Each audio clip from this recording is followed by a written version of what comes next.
colegas el cuestionario que les acabo de entregar puede ser de utilidad para aplicarlo al inicio del semestre y tener conocimientos sobre las creencias que tienen y las atribuciones que hacen los estudiantes con respecto al proceso de enseñanza-aprendizaje y la importancia que tiene la educación en sus vidas, ¿ya? Así que espero que sea una herramienta también que contribuya al mejoramiento del trabajo y sobre todo el conocimiento del grupo. Bien, pues buenos días, ¿cómo están? Buenos días. Último día, último día. ¿Cuántos salen de vacaciones ya hoy día o mañana? Mañana. Mañana, ¿sí? Ya, bien. Nosotras también. Así que eso es un día maravilloso. Bueno, vamos, a pesar de que no están todos, vamos a comenzar porque el trabajo hoy día es un trabajo largo. Y como yo les dije el otro día, nosotros queremos que ustedes se vayan con un producto y un producto que les sirva, ¿ya? Por lo tanto, vamos a recordar brevemente lo que hicimos ayer. Y les voy a pedir, sí, que independiente de cómo estén en las mesas, ya no me acuerdo cómo están sentados, pero trabajen por afinidad de disciplina, ¿ya? Porque van a tener que trabajar sobre programas específicos, entonces no sé si Díaz y Camilo llegará como para poder trabajar con él, ¿no es cierto? Claro, y María Luisa, tienes otra colega, que ayer han tenido otras dos, ¿no es cierto? Con todos los caballeros. No, Carmen Gloria, claro. Aquí había una colega tuya también. Ok, perfecto. Y por acá, chiquillos, yo no sé si forman dos grupos porque están como son matemáticos de carrera 1, ¿no? No importa, más ingeniero por un momento. Esa capacidad de adaptación no va a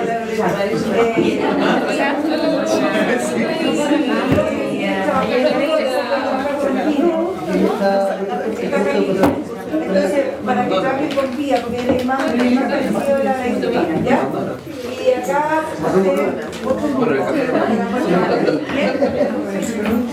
ya pues. Entonces, recordemos que ayer finalizamos la sesión.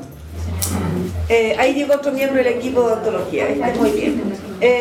Finalizamos la sesión conociendo lo que era el diseño universal de aprendizaje, ¿verdad? En los cuales nosotros los días anteriores estamos preparando este trabajo, porque el diseño universal de aprendizaje es meramente inclusivo, por lo tanto los principios son los que ya nosotros vimos en conjunto. Y David Rose basa su trabajo, veíamos en el tema de neurociencia, la comprobación, ¿verdad?, de cómo funcionan nuestras redes neuronales al momento de enfrentarnos a situaciones de aprendizaje.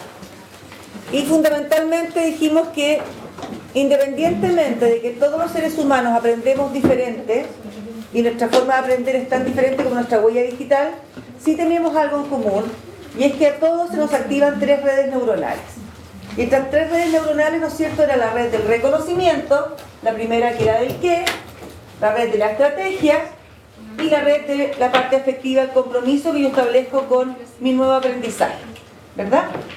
Y hicimos ejercicios para ver cómo ustedes activaban sus propias redes neuronales, ¿verdad? Y nos dimos cuenta de que ante un mismo estímulo, todas las redes se activan, pero todos se activan diferente. De repente pueden haber algunos que efectivamente son más parecidas, homologables, pero cada uno activa su red de manera diferente.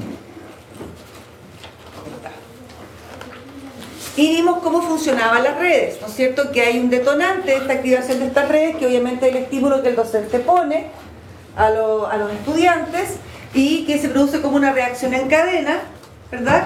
E inmediatamente el estudiante, en fracción de segundo, por ejemplo ustedes, deciden incorporar o desechar ese nuevo aprendizaje en virtud de cómo se ha presentado. En virtud, sí, efectivamente me parece interesante, me parece significativo, útil, ¿verdad? Pertinente. Pero para que ustedes puedan llegar a esa conclusión, tienen que ser capaces de poder entender, de poder percibir este primer mensaje. Para eso nosotros dijimos que debido a que habían diferentes estilos de aprendizaje, de que habían diferentes dominancias cerebrales, de que había diferentes tipos de inteligencia, y además trabajábamos con estudiantes que tenían a su vez interfería algún área de la percepción, teníamos que asegurarnos que este mensaje les llegue. Porque si partimos por no entender, imagínense ustedes, ninguno de ustedes habla chino, y yo hago la clase en chino, ¿cuánto creen ustedes que les va a durar la atención? O sea, al microsegundo van a estar metidos en el computador, mandando WhatsApp y cualquier cosa. Y de repente se aparece una lámina que ustedes pueden entender, ya podría ser algo de esto. Por lo tanto, tenemos que asegurarnos que ese mensaje nos llegue, ¿no es cierto? Y para eso hablamos de un bombardeo perceptivo, el VAC, el visual, auditivo y kinestésico, ¿verdad? Sobre todo para los inicios de las clases. Luego vimos que teníamos que activar, ¿no es cierto?, la posibilidad de que el alumno pueda representar lo aprendido también de la manera que le es más cómoda, para de alguna manera hacer que efectivamente el alumno demuestre lo que ha aprendido y la metodología que nosotros utilicemos no sea una barrera más contextual y que pueda incidir a lo mejor en su calificación o en su rendimiento y lo desmotive, porque eso es el tema. Sí, muchas veces no les ha pasado a ustedes, pero yo sabía esto, ¿y por qué me fue mal? ¿Nunca les pasó con sus hijos, a ustedes mismos? Yo me sabía toda la materia, yo sabía todo esto y me fue mal. Bueno, esa es la típica frase de la persona a la cual no se le entregó una vía adecuada respecto a su forma de representar lo aprendido, porque ocupamos pruebas estandarizadas o homologadas para un curso X, estándar, que yo me lo formateé en mi cabeza y que generalmente yo digo, aprende de la manera, como decimos nosotros, de la manera en que yo aprendí. Por lo tanto, tienen que aprender como yo.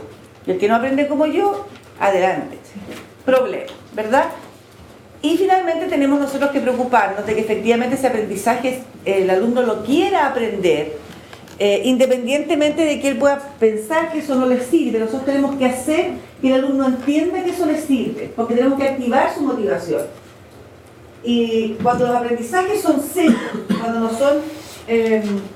no son pragmáticos, no son aplicables, cuando el alumno no ve para qué le va a servir este tema que está trabajando ahora, en su futuro laboral o en su futuro inmediato para poder lograr desarrollar competencias, digamos, más elevadas, ¿no es cierto? Porque hay competencias que son con requisitos de otras, ¿verdad? El alumno se desmotiva, entonces no pesca el aprendizaje, no pesca esta nueva habilidad que estamos desarrollando, no se interesa por investigar la información o los contenidos.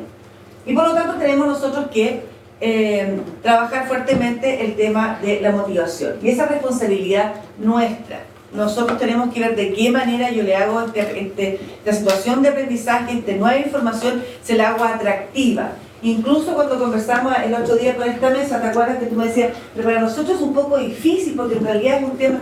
Entonces, bueno, yo decía, pero ¿para qué sirve esto? Yo una vez tuve una conversación con, no sé si fue acá, pues fue con Marcela, no sé si Marcela trabaja con ustedes también, Marcela, que viene de Valparaíso, que es profesora de ingeniería, que estuvo en el Focus. La Marcela Carlos. Ella estuvo en el foco que hicimos para preparar algo de este material. Entonces yo les dije, a ver, explica, Marcela, dime, ¿para qué sirven estas asignaturas? Porque yo, verdad, no lo sé. Entonces, porque le comentaba que en alguna oportunidad un ingeniero me dijo que había asignaturas que su razón de ser prácticamente era ejercitar la mente. Es decir, hacer que la mente sea más plástica, poder en el fondo hacer que el alumno vea las cosas de manera diferente. Pero así como decir, esto te va a servir para construir una mesa, efectivamente no tenía una aplicación tan concreta.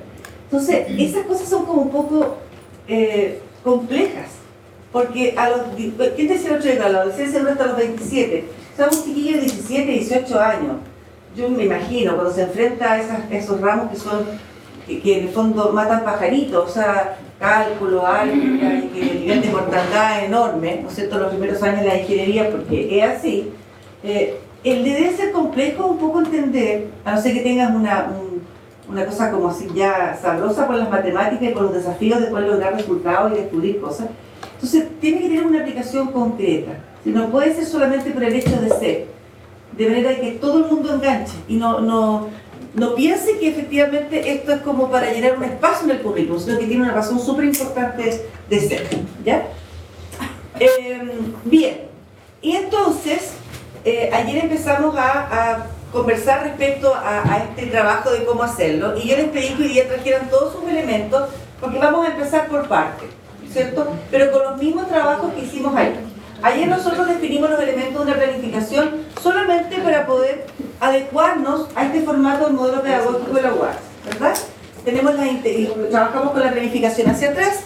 Nosotros empezamos con la intención de nuestra clase, cuáles son para qué en el fondo estamos enseñando esto, qué queremos que se logre, cuáles son los aprendizajes que esperamos de los alumnos y de qué manera los vamos a identificar, ¿no es cierto? Bueno, con eso mismo que ustedes tienen como material, por favor elijan una situación, un aprendizaje esperado, uno, y sobre eso van a desarrollar una clase. Una clase. ¿Ya? ¿Ah? Perdón, no dime. Estaba repitiendo. Ya, vamos a desarrollar una clase. Entonces, el primer ejercicio que vamos a hacer, por eso le pedí que se juntaran por afinidad, ¿verdad? Es que en la primera parte de la clase, que es el inicio, vamos a ocupar el bombardeo perceptivo. ¿Cómo ustedes iniciarían esa clase para lograr que se activen las 3 redes neuronales? ¿Ya? Ustedes tienen que entregar información, es decir, obviamente, de acuerdo a la pedagogía, usted tiene que comentarle al alumno de qué se va a tratar la clase, cómo se va a seguir el desarrollo de esta clase, cuál es el objetivo de esta clase, explicarle para qué le sirve esta clase y cuál es el aprendizaje que usted pretende para esa clase, no para la unidad final, sino que para esa clase, porque finalmente hoy día también vamos a terminar evaluando esa clase. ¿De acuerdo? Dejar de lado el caso especial. Exacto. Y además, claro, exacto, porque esa es la realidad. Y además, nosotros con Martina vamos a trabajar en las mesas con ustedes porque deben incorporar su caso. Y para eso, por eso que yo les decía, ojalá conozcan su caso, porque vamos a ver cuáles son las interferencias que tiene el caso y de qué manera lo incorporamos estas estrategias de la primera parte, ¿verdad? Para que el caso también tenga acceso al mensaje. ¿De acuerdo? Entonces nos vamos a preocupar de iniciar la clase, de entregar la información que corresponde al inicio de una clase y nos vamos a asegurar de que la información le llegue a todos, le llegue a todas las personas que estamos en esta aula diversa y especialmente nos vamos a dejar fuera nuestro caso o los casos que tengamos especiales. Vamos después a conversar sobre cómo abordamos el tema de los casos, porque es importante, porque el día, a lo mejor aquí van a tener un día una persona con, no sé, un trastorno auditivo, pero el día de mañana puede estar en la mesa del frente. Entonces vamos a conversar para poder ir mejorando esa estrategia. ¿Bien? Entonces nos preocupamos del inicio de la clase, elegimos un aprendizaje esperado, el inicio de la clase, y vamos a activar la primera red, que es el qué. El qué del aprendizaje, qué vamos a aprender. Recuerda y cómo entregamos el mensaje. Vamos a hacer el modelado con Nosotros vamos, pero al tiro entregamos el ejemplo, ya. Vamos a hacer un ejemplito entonces. ¿No limpiaste el...? Sí, pero está mucho más adelante. Ahí, de ahí, supone que está ahí perpendicular. No, más adelante. Pero deja explicar esta parte. Porque acuérdate que la idea era analizar Era un poco más está la planificación de acuerdo a eso. Ya, vamos a hacer lo que se llama un modelado metacognitivo, ¿ya? Ustedes tienen un formato estándar, ¿cierto? Que ya han consensuado a nivel institucional, sin desmedro que cada escuela, cada carrera haya hecho sus modificaciones, ¿ya? Pero en definitiva, cuando uno revisa una planificación, uno espera ver ciertos elementos comunes. Y eso está efectivamente en las planificaciones que ustedes han ido desarrollando. Entonces aquí les hicimos un esquema. Dice planificación de una experiencia de aprendizaje, que es lo que ustedes van a hacer, integrando referentes conceptuales provenientes de TUA, que es el tema, ¿cierto?, que hemos estado trabajando. Los objetivos de aprendizaje, los indicadores, entendiendo que estos indicadores se formulan, ¿se acuerdan? Les mencionaba yo ayer, desde la habilidad y luego el conocimiento, porque acordamos de que uno enseña contenidos y potencia habilidades, ¿ya?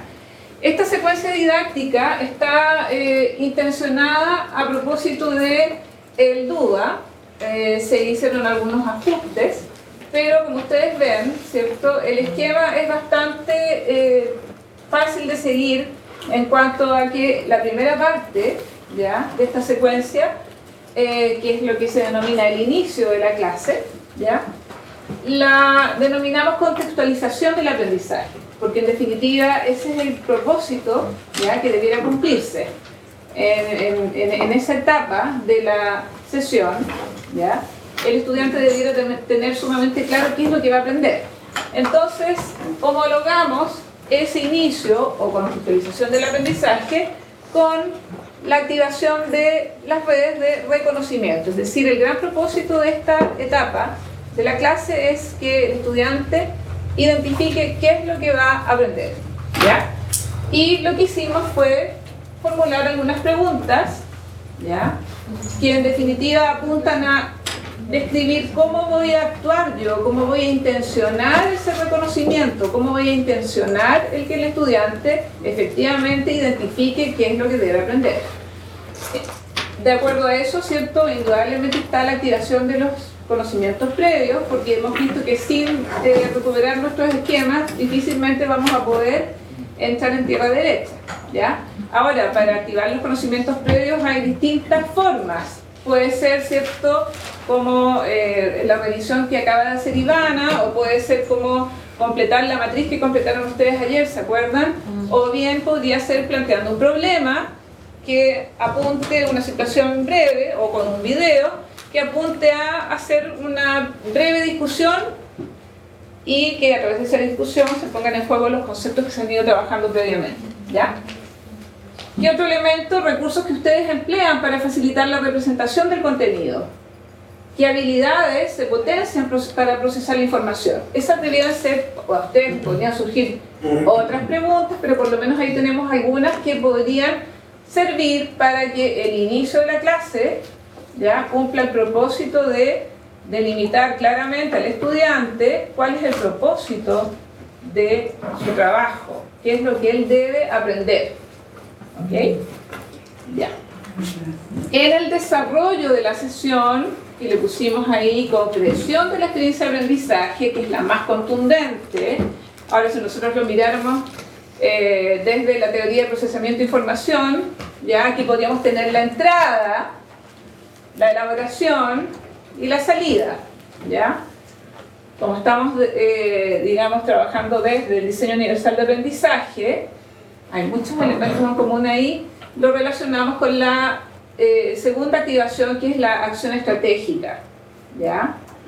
Y el propósito de esta etapa es que el estudiante sea muy activo, ¿ya?, y construya su aprendizaje realizando acciones que no necesariamente pasan por las actividades físicas, o sea, las incluyen, pero que tienen que ver también con acciones mentales, o ser estratégico, ¿ya?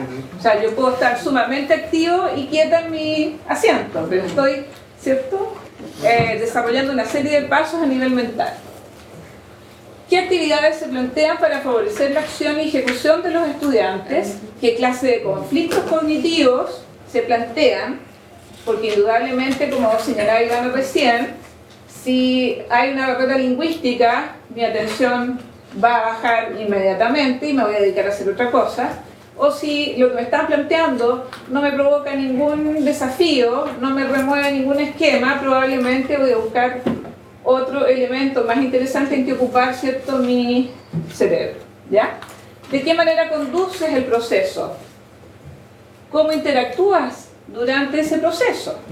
Porque no podemos dar las instrucciones, dar el material y dejar que los estudiantes trabajen solos. Tenemos que ir monitoreando permanentemente y también, ¿cierto?, identificando si aparecen algunas dificultades, porque entonces si hay dificultades vamos a tener que hacer ciertas mediaciones para que el estudiante supere esas dificultades, ¿ya? Y allí entonces tenemos que pensar en nuestro caso especial. Puede que este caso especial tenga alguna dificultad particular, o puede que no, y que curiosamente otro estudiante sin necesidad educativa especial la tenga, ¿ya? O sea, ahí no tenemos que estigmatizar. Siempre conviene tener, aparece al final, ¿cierto?, plan B, C y D, sobre todo para los que tienen ciertos cursos numerosos y tienen distintos niveles de desempeño, ¿ya? cuáles son las habilidades claves y cómo las desarrolla. Y esas son las que debieran, acuérdense que estamos también integrando la planificación en reversa y que partimos estableciendo metas e indicadores, ¿se acuerdan lo que vimos ayer? ¿Ya? ¿Cómo intenciona el proceso hacia la activación de estas habilidades? ¿Qué tipo de interrogantes le planteas al estudiante? ¿Ya? ¿Qué problemáticas? La idea es, como les digo, generar conflictos cognitivos interesantes y trabajar en duplas, organizar el grupo, ¿cierto? De tal manera que se produzca un trabajo dinámico. Me dio mucho gusto escuchar a los profes de matemáticas que mencionaron actividades muy innovadoras, muy creativas, y sobre todo, ¿por qué lo destaco? Porque clásicamente la matemática uno la trabajaba en soledad, le entregaba una guía con 300 ejercicios y uno en su pupitre, por lo menos es lo que me pasó a mí, ¿cierto? Desarrollando los ejercicios, y después iba al Prochle, no sé, y buscaba el solucionario, creo que el Prochle ya no se usa, no sé, y buscaba, ¿cierto?, los resultados. Ahora la idea es que se trabaje en equipo. Entonces eso es muy interesante porque allí se produce el intercambio de conocimiento entre los más avanzados y los menos avanzados. Y lo otro que me pareció muy destacable es que trabajar los algoritmos en forma aislada sin llevarlos a la aplicación, ¿cierto?, al aterrizaje, a solución de problemas o a la comprensión de fenómenos naturales, por ejemplo los físicos, no tiene mayor sentido. A mí en física, detestaba física y química porque me bajaban el promedio, porque era solamente memorizarme las fórmulas y después en las evaluaciones me ponían problemas y yo decía, pero ¿cómo aplico esto? ¿Qué relación tiene? Por eso les decía que muchas veces en las evaluaciones nos pegamos unos saltos estrepitosamente escandalosos, ¿cierto? Y nosotros mismos le pedimos al estudiante que por generación espontánea se ponga a razonar con un contenido que fue trabajado de manera muy mecánica, ¿ya? Que no es el caso de los colegas de matemáticas que han ido haciendo muchas innovaciones. Así que yo les voy a hacer mucha publicidad, muchachos, para ver si pueden ir a darse unas vueltas allá por la quinta región. Ya. Ok, el plan B, el plan C, para todos los elementos que surjan, porque siempre recuerden que está el currículum explícito, que es el que yo declaro, ¿cierto? El currículum implícito, que es el que se produce por la interacción que uno va estableciendo con el estudiante, y eso definitivamente nos lleva a estar muy atentos a las respuestas que van a emerger durante ese proceso. De repente hay estudiantes que hacen clic mucho más rápido de lo que pensamos y nos dejan marcando ocupados porque nos ponen, ¿cierto?, en una situación que nosotros no habíamos pensado. Bueno, eso hay que sacarle provecho. Yo no me puedo bloquear y decirle, mira, fíjate que eso no corresponde, ¿sabes qué? Que anda a darte una vuelta, anda a buscar un libro de la biblioteca mientras tanto. No, o sea, tenemos que sacarle provecho a eso, ¿ya? Ustedes seguramente tienen en sus salas de clase, en sus grupos, cursos de estudiantes que son sumamente avanzados y que van a ir más allá rápidamente. Hay estudiantes que en los 10 primeros minutos de la clase ya captan todo y porque tienen mucho conocimiento previo, ¿ya? Entonces el resto de la clase no es ningún desafío. Bueno, ¿cómo aprovecho? Y ahí está el otro tema, queridos colegas, los estudiantes talentosos, que ese es un tema que está muy descuidado. Los estudiantes talentosos tienen necesidades educativas especiales. Las tienen, porque resulta que las clases no están pensadas para ellos. ¿Ya? Bueno, en la síntesis, que sería el cierre de la clase, corresponde, ¿cierto? Y yo puse la metacognición, el por qué, pero implica activar la red afectiva. O sea, ¿cómo me involucré yo en este proceso? ¿Qué relevancia tiene? ¿Por qué fue importante? ¿O qué importancia tiene haber aprendido esto?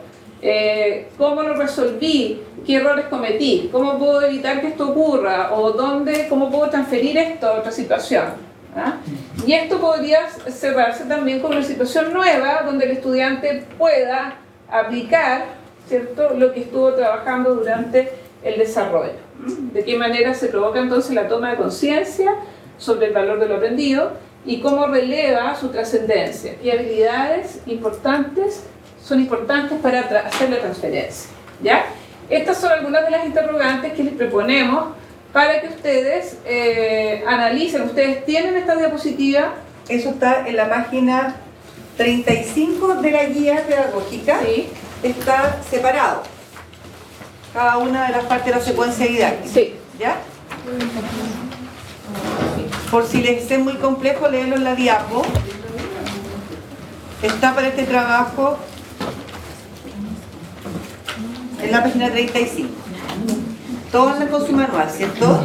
Sí, sí, muy bien. Y ahora vamos Al ejemplo.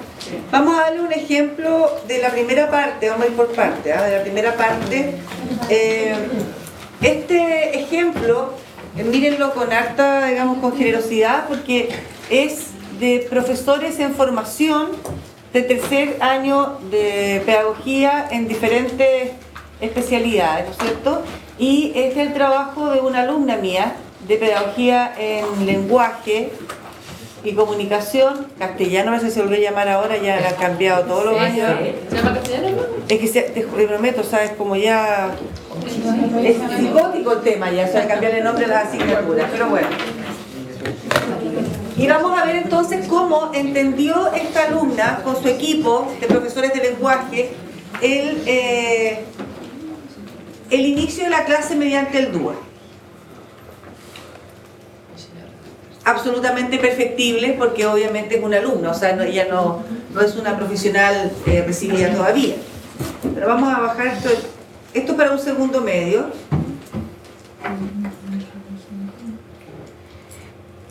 El propósito del ejercicio es que ustedes vayan viendo, ¿cierto?, cada parte de la planificación y contrastándolo con las interrogantes que acabamos de ver, para que identifiquen cómo se activan los esquemas previos o conocimientos previos. Y además vamos a pedirle varias cosas, pero ustedes son súper talentosos, así que no va a haber problema, ¿ya?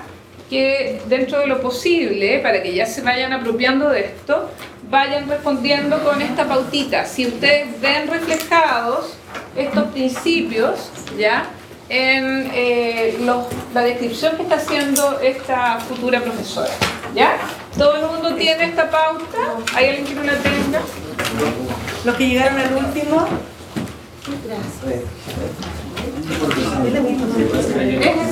Sí. ¿Alguien no tiene esta pauta? Van a trabajar como con 4 documentos así al hilo. Ya. ¿Tú la tienes? Esta.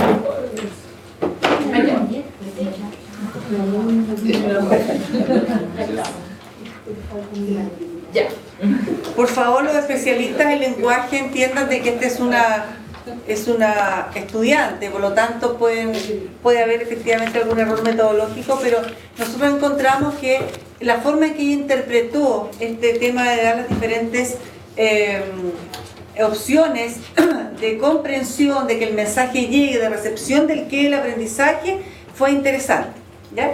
Bien, entonces el objetivo, ¿no es cierto?, de la sesión, porque esto está hecho para una clase, era reconocer y utilizar adecuadamente elementos paraverbales y no verbales en sus representaciones o lecturas dramatizadas.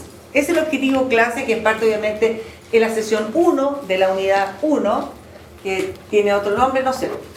Bien, entonces ella definió en conceptuales, procedimentales y actitudinales, ¿verdad?, el tema de los objetivos a lograr, y este fue su inicio de clase. Está para el trabajo, ellos tenían que hacer esto, no es lo que ustedes tienen que hacer con este nivel de especificación, esto está aquí en su cabecita, ¿ya? Pero para el trabajo didáctico de la estudiante tenía que explicar paso a paso lo que tenía que hacer, lo cual a nosotros nos sirve mucho en este momento. Saludos. En primer lugar, el profesor proyecta un video en el cual una pareja de novios se pone de acuerdo para tener una cita en el cine. Sin embargo, al no coincidir en la elección de la película, la mujer se molesta y ya no quiere salir. El hombre no comprendió los gestos y tono irónico utilizado por su novia, por lo que no entendió que ésta no quería salir con él. Como resultado, el novio se quedó esperando en el cine y la novia nunca llegó a la cita. Así comienza la que se saluda, ¿no es cierto?, se comenta y empieza este primer estímulo, que es este video, ¿ya? Luego el profesor realiza preguntas. ¿Cómo influye en la comunicación este tipo de lenguaje? ¿Podemos comunicar adecuadamente sin considerar... Estoy trabajando, es un Word solamente. Ah, yo lo movilizo.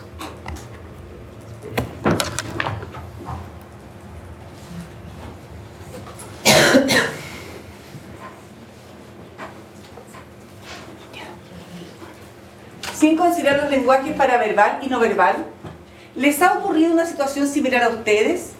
¿Cómo llegaron a ese malentendido y cómo lo solucionaron?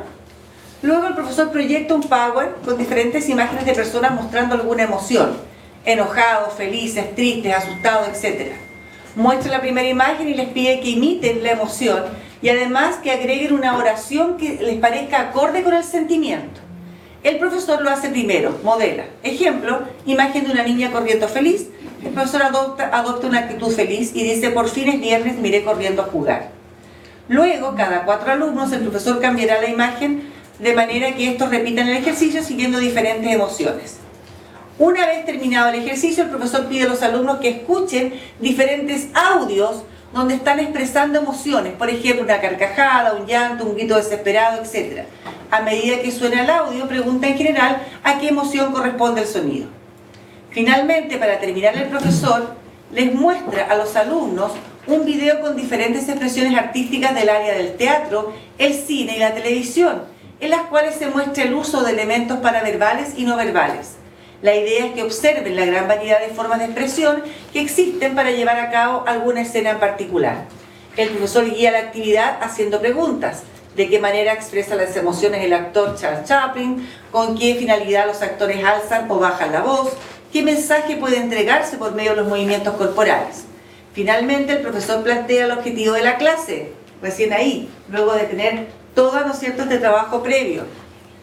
Reconocer y utilizar elementos paraverbales y no verbales. Todo esto es solamente la primera parte de la clase. Es decir, para que los alumnos entiendan qué es lo que van a aprender, para que sean estimulados, ¿no es cierto?, en forma visual, auditiva y kinestésica, y para que se enganchen con el tema, para que lo encuentren entretenido. Piensen en las preguntas, ¿te ha pasado alguna vez? O sea, yo me imagino el video, me lo contaba la alumna, entonces lo hacían ellos mismos, ellos eran los actores del video, igual que ustedes hacían las experiencias acá, en que le dice: oye, vamos al cine, le dice: ya, y se vamos a ir a ver Mortal Kombat 50, y la otra: ¿y quieres ir? Sí. Claro, entonces se supone que efectivamente el pololo nunca entendió que ella le dijo un sí, claro, en forma irónica, no evaluó ¿no es cierto?, el lenguaje paraverbal, el lenguaje corporal, y por lo tanto él va al cine, la espera y ella nunca llega, ¿verdad? Entonces son situaciones en las cuales a lo mejor esos alumnos de segundo medio, 15, 16 años, efectivamente pueden estar viviendo, y es pertinente a su situación de vida, por eso se eligió para esa etapa. Entonces, la primera parte, ¿no es cierto?, de este trabajo, como les decía Martina, es de acuerdo a las pautas que les entregamos nosotros del DUA, que están, primero la secuencia didáctica, página 35, está en este documento, que es una especie como de lista de análisis, ¿verdad? Puedan ver ustedes si en la primera parte de la clase, el inicio, se activa realmente la red del reconocimiento. ¿Y qué elementos ustedes están encontrando dentro de este primer ejercicio que nosotros les pusimos? ¿Ya? Esto antes de que ustedes empiecen a crear su propio inicio de clase. ¿Bien?